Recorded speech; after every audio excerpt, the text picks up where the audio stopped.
It's been another month and it's no longer May, and the June in review is gonna be released on time. How's it make you feel, Piggy? We say on time and then we post at the end of July. you fuckers, we got you good. Just like to keep you on your toes. who's gacking in the goofy now, lads? Who's gacking in the goofy? Fucking you. Don't know what that is, but anyways. I don't know. But yeah, if June's been a fun month, probably the best month in EastEnders is. Yes.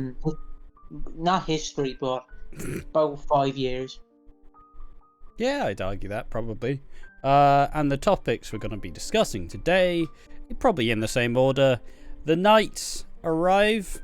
Obviously, George, Gina, Anna, and Elaine as well. And Tyson, the dog. Missed out Tyson, nearly. George and Elaine's engagement as well. They've been engaged too. Been a big old month for the knights. Suki Panesar's fall. Fell down the stairs. Seemingly just fell. No dodgy stuff involved. No. Joe Cotton's reappearance. Rocky's ex-wife, or at least Rocky thinks is his ex-wife, but ultimately she hasn't signed the divorce papers. Freddie Slater's ADHD diagnosis. The storyline they forgot about and then remembered. Cindy Beale's return from the dead, following that with Cindy Beale being revealed as Rose Knight, and several returns, that being Ian's return, Peter's return, Lauren Branning's return, and Louie Beale's return.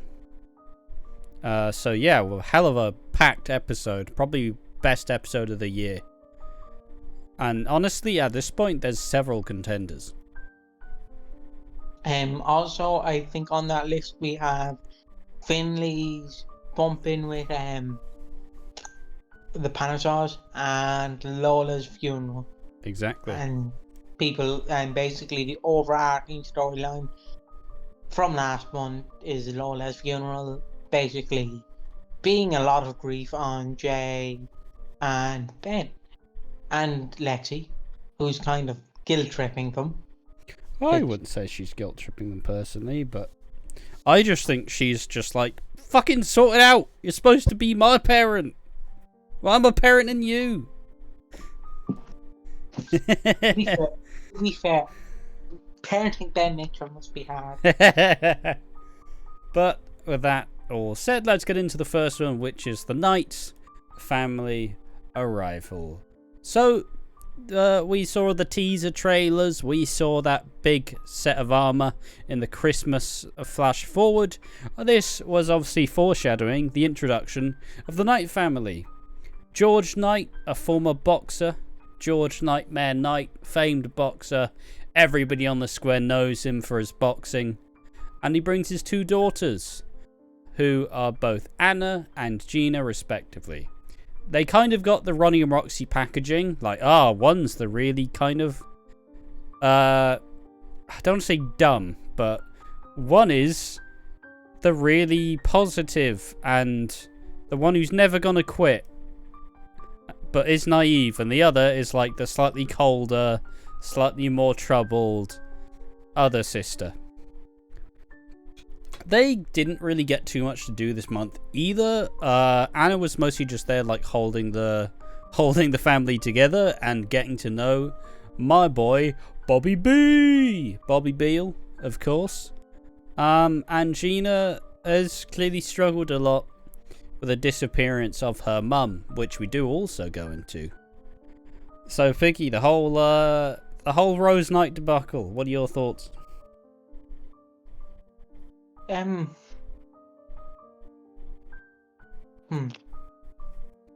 Knights came in. I don't want to say were introduced badly, because I like their introduction. Yeah. But they came in, they didn't really have anything. And then I'm not going to say the leaks, but someone then went, lads, do you know what'd be funny? if we look that Cindy and Eden are returning, Yeah. and then BBC went, you know, it'd be funny, lads, if we put on our website that Lindy Beale, who the fuck is Lindy Beale? That Cindy Beale, well, that Rose Knight is going to be revealed on this date, and Yeah. then that would be hilarious. So basically, I'm not saying that made more interesting than Night, but I am saying that they basically just used their platform and went, yeah, we're just gonna leak this and just, well, you know the rest. I Leak it suppose and just to kind of add to that, even though it did ruin the surprise completely, and it would have been really exciting to see it happen in real time. It also did kind of make a lot of people be like, "Holy fuck, this is, Cindy is Rose Knight. Like, we got this, clutching at the fucking pearls. Like, this must be true."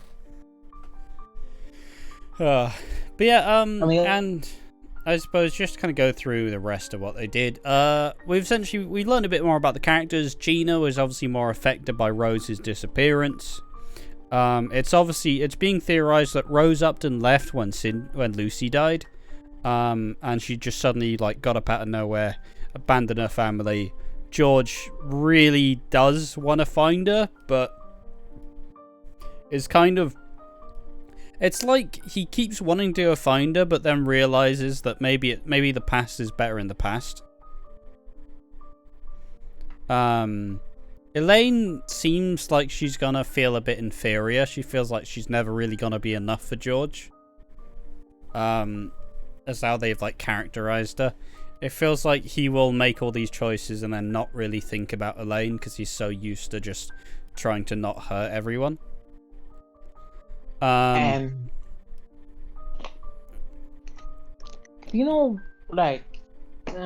understand this completely breaks EastEnders canon because they want to build up hype. But couldn't George just show Phil Mitchell or Cathy a photo of Rose Knight and then they can just go, yeah, that's Cindy Beale? And it's the simplest thing to do. Just go, hi Phil, have a look at my ex-wife, will you? What do you think? Yeah, true. Probably. Oh, that's Cindy. I also just realised the fan was being picked up by my microphone, so stop that. It would be a lot easier just to go, hi lads, look at my ex-wife, what do you think? Is she plowable? Wow, that's lovely. Peggy loves women, by the way. Respect women. I do. But it's all about building. It obviously built up to the fact that Cindy was revealed to be Rose. And obviously Rose no longer needs to exist, as Cindy's witness protection is over. All the people who she needed to get away from are either dead or old. So, yeah, I suppose, and Gina seems a lot more trouble than Anna as a character. Like, they suggest that she maybe had a cocaine problem before, She struggled to deal with things. And obviously we're obviously building to Anna and Bobby to get together, and then later down the line they're gonna learn that somehow they're half siblings or something, but not really, but in a weird way. But yeah, I suppose that's just about it. I personally have enjoyed the introduction of the Knights. Everybody I saw a lot of criticism over them. Everybody just deciding that they are a replica of Peggy Mitchell, Ronnie and Roxy. I don't really know. I think George was universally liked. But out of all the characters, I kind of say that you could probably pick a lot more faults in George than half the other characters. But they were George came across as a lot more charismatic and less of a knob than the others, so I guess fair enough. Suppose in this month as well, George decided, shit, I have to actually commit to Elaine so she doesn't get worried, so he proposed to her. So they're now engaged, but there's not really much else to it, so we'll just carry on forwards to Suki Panesar's fall. The questionable It was the reason why Suki and Eve are no longer together anymore, as Suki fell and Eve went, this would be a great time to say that Nish did it. And she's like, nah, I love my husband. And then Vinny found out that Suki and Eve were having an affair. So now Suki is back firmly in the closet with a little scrappy dude firmly shutting that door. Yeah. She's so far in the closet, like you can see the Christmas decorations. I was always wondering how they were going to build this to like a further point, and I didn't realize that the answer was to just put her back like 5 steps, you know. Oh, well, you were ready to come out and be happy, you're ready to move on. Never mind, lol. So now it can all pay off in October and Christmas, respectively. See, my problem is this has been going on for a year, I assume. A year nearly. It's been going on for a while. So, like, it feels like it's being not forced, but, like, we're still on that roller coaster. We're gone up, but they're telling us to go backwards. And we're like, I want to go forward. And then EastEnders are like, no, you're going backwards. And they used to go, we're going fucking forward. And they scream, we're going backwards, you little rat. Stay in your fucking seat and behave and be a good child. And then push you backwards. And I feel like that's the problem we have currently. I just want to move on. I just wanted to be found out. And then Nish can be like, you love men, you don't love women. You love men, you love men, you love men. You love me, especially me. The greatest man I know. I built this company. Yeah, it's been ticking over since June 2022. So it's been over a year at this point, just about. So it does feel like we should be escalating. We should really be escalating and getting excited, but functionally we're still kind of stuck. Like, it's like, oh, we're going up. Oh, we're stuck again. Oh, lads, this is like the 4th time you've stuck us. Can we just get over now? Like, it's always the issue with storylines that involve coming out, because coming out is a very, like, and especially coming out in these circumstances, it's a pretty rough time, because some people aren't ready. Some people don't want to be openly gay, and that's fine. I mean, it's probably not as healthy as it could be. Probably be better to get that secret off your chest. But, like, it's just the build. We just keep stopping, and I'm tired of stopping. So it feels like now, I wouldn't be surprised if Eve spends a little bit of time away from the square, and then she's back, and then she starts like saying, you know what, fuck this, I want Nish Panesar gone. Obviously Vinny's gonna explode at some point somehow. And probably at Christmas we'll finally see the payoff, where Suki and Eve finally get rid of Nish. But it's still, we've got a long way to go, which is the main stickling point. Next up, Jo Cotton's reappearance. Ultimately, she came in, she antagonized Rocky, and started to try fleece Kathy, and that's her mission. All we really need to say about Jo Cotton. She just gets to come in, say a bunch of one-liners, and fuck off. Pretty good gig, honestly. Of course, we find out about Rocky's son. No, he's an actual son, lads. We're not making this up. He's real. He's a real boy. Jasper. Obviously everyone's favourite. A green Amazonian parrot. It's a human boy. Obviously Jasper bit through Kathy's dress near the funeral, but that's another point. Jasper came in, and then my dumb ass thought he was an untrained parrot, which I understand in hindsight sounds fucking ludicrous to have on set. But I thought he was an untrained parrot, and he was just like, when Rocky fucks up, like on set, he just makes fun of the actors for fucking up. But then I realised, no, they got a trained parrot. Yeah. It would be funny though. It would be funny though for a parrot telling you. Mate, You fuck. mate, EastEnders records scenes like 16 hours of scenes a day. Like, they don't have time for an untrained fucking parrot. Could you imagine just the parrot leaks all the spoilers? Oh, Go on, parrot, tell me what happens. So Vinny dies. And we're going back down the roller coaster. God damn it. yeah, I suppose just carrying on. It was just, I suppose the main thing that this leads into is obviously Kathy and Rocky have set a date for the wedding. It's in July, and Bobby's been tasked to find Peter and even Ian. So that kind of sets up their potential reappearance, even if it might not be at the wedding. No, we got confirmation on today's episode that they will be at the wedding. Or time of recording today's. I thought they episode. said I thought he said like they couldn't. Oh, That's my reading of the situation. Just I went thought he said just he went could. like it's like, sorry Bobby, there's been a lot on, like, you know. I thought he said he couldn't. Or he could. That's all I read, but regardless, we're not really gonna I'll check later. we have no answer here. Carrying this on with Freddie Slater's ADHD diagnosis. Ultimately this became an afterthought in terms of the show's producers. They didn't care about showing like a long-winded ADHD.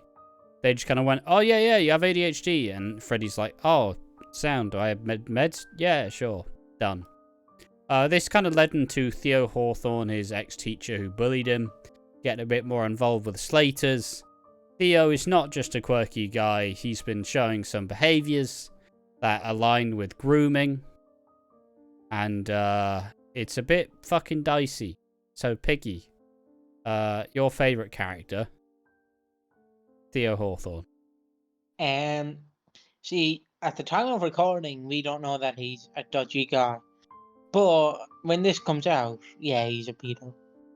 Or a groomer. Or he sexually assaulted a woman. Whoopee! It's the magic of sexual assault. Yeah. He's just a quirky guy, guys. You don't understand him. Me and him go to the pub every Saturday night. But this Theo Hawthorne, sorry, I'll actually give my honest thoughts. This Theo Hawthorne story will mostly ramp up in July. Obviously, sorry, this is spoilers, but it won't be spoilers by the time it comes out. So, that was a fart, by my mouth. So yeah, basically Martha finds out what happened to him in his previous school and why he got sacked. And Theo brings Lily to the hospital, which leads Martin to go, "Oi, you dick, you punched her." And Theo's like, no. So yeah, we'll find out. We will find out. Find out in sometime July. Yeah, but if you're watching this in July, you've already found out. Yeah. So yeah. Sorry to date this. Obviously, next up, the big important one's probably the most interesting thing that happened in June. It's obviously Cindy Beale's return from the dead. We got, what, 1 or 2 episodes? Or was it just the one? Technically 2, because she was revealed at the end of an episode. Yeah, true. Obviously, she was revealed to be living it up in Spain. Well, no, France. France, right? France. Living it up in France. With Ian and Peter. And temporarily with Lauren and Louie. It appears that they were only like a little guest return. Like, they aren't actually coming back with them. Which is kind of a bit of a shame, but still led some, like... It was a nice little sub-story. At least Peter is coming back. Yeah, it gives it a reason for Peter to actually try, like, get better. Because, you know, maybe he'll actually prioritize the right things instead of just going out and doing whatever he wants. Yeah, there was this, like, big, like, extended episode where we're in France. Ian has a heart attack. And Ian finds out that George, Gina, and Anna are in Walford. So initially he's like, I want to go back, and then Cindy's like, all right, fine, let's go back, and Ian's like, I don't want to go back. Don't want to go back. I'm good. At the start of it, he's like, oh, I love Walford. Walford is my favourite place. The end my of it, he's like, home. yeah, fuck Walford. Yeah, but it was a really good episode. If you haven't watched it, watch it. It's a fantastic episode of EastEnders. Ian is back to being likable again. Like, you know, he actually cares how Bobby's doing. He's keeping track. He's keeping, like, tabs on him. Like, he's actually... Because Ian is a dick. But he's not the dick he was when he left. Mm-hmm. Well, he's a much, much smaller dick. Yeah. He's our dick. No comment. We also got to see Peter Beale back as original Peter Beale. Well, original, like, teen Peter actor. Thomas Law. Where I saw him and I'm like, he looks fucking familiar. And yeah, it's the obviously the actor who played with what's the other one? The other original Lucy, who I had a crush on when I was like 9. Melissa Suffield. There we are. What? Hey, why? Wait, so there's 2 different Lauren Brannings? Well, no, mate, that was a bunch of different Lucy Beales. It's just the original Lucy, the main Lucy Beale actor, ended up like partying a lot and got axed. No, I thought you said there was 2 Lauren Brannings. I was so confused. Oh, there's also multiple Lauren Brannings. Oh, is there? Yeah, because well, multiple recasts as such. Originally played by Lauren Fitzgerald? That may have been...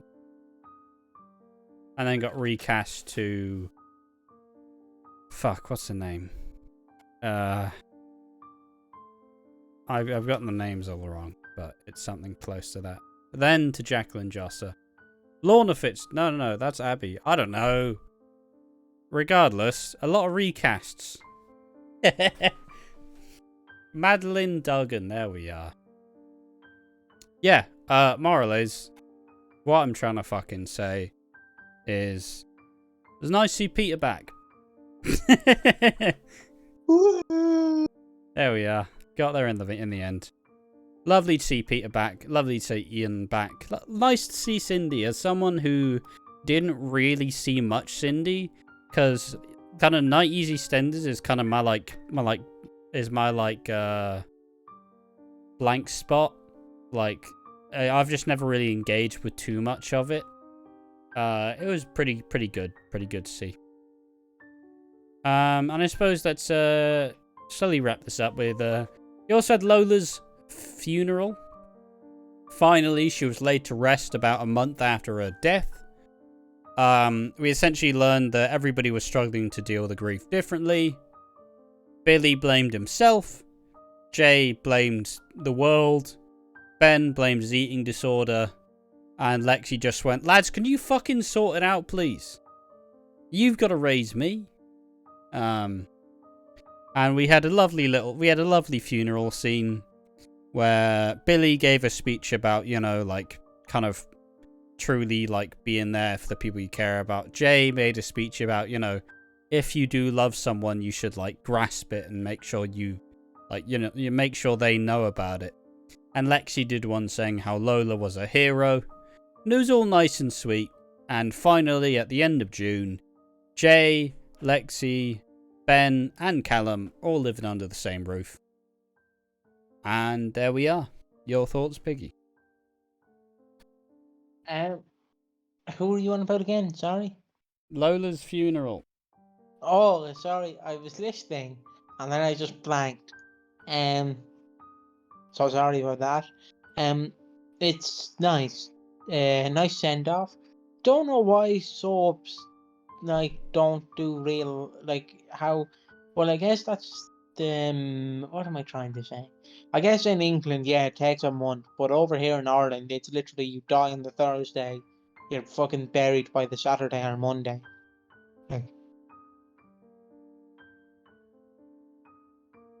You know what I mean? Yeah, it's kind of it's a weird customary thing. But So it like was it was a so weird. yeah. So it was so weird to see Lola die at this. It was so weird to see. So she dies at the end of May, and then literally nearly a month later, they're like, "Well, time to dig her up and cremate her." Whoopee, whoopee. My dad made a point. Could you imagine? So say they have to get the actor in the coffin, right? Yeah. So say they actually bring it to the graveyard. Could you imagine the actor fell asleep in the coffin and they just start burying the coffin? Like All right. digging. So you're like burying them and you're burying them alive for the show. But you completely forget there's a person in there. Would be weird, wouldn't it? Would be terrible. Wouldn't be getting a check now. Whole lot of trauma. Well, mate, you'd be getting a fucking lawsuit check. You'd be getting a settlement. Like, fuck that. I was. Yeah, mind. It's not. Let's not get into this. Let's get into this. Finlay Baker exited the square after just coming shy of a year on the show. What did Finlay do? Dealt with the grief of him losing their dad, Avery. Slept with Dottie when she was with Vinny.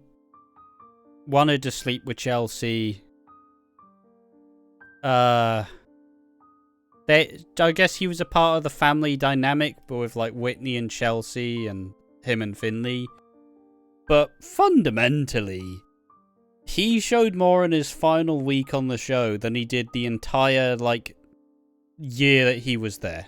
So it's like, good job, lads. I'm glad you finally understood how to write him as he's no longer working here. Tremendous. Great job. Will he return? That's the big question. I don't think so. I think he's one of the characters who leave and never come back. Like Patrick's son Isaac. They did some big schizophrenia storyline. And then they went, you know what? Maybe we just shelf him off.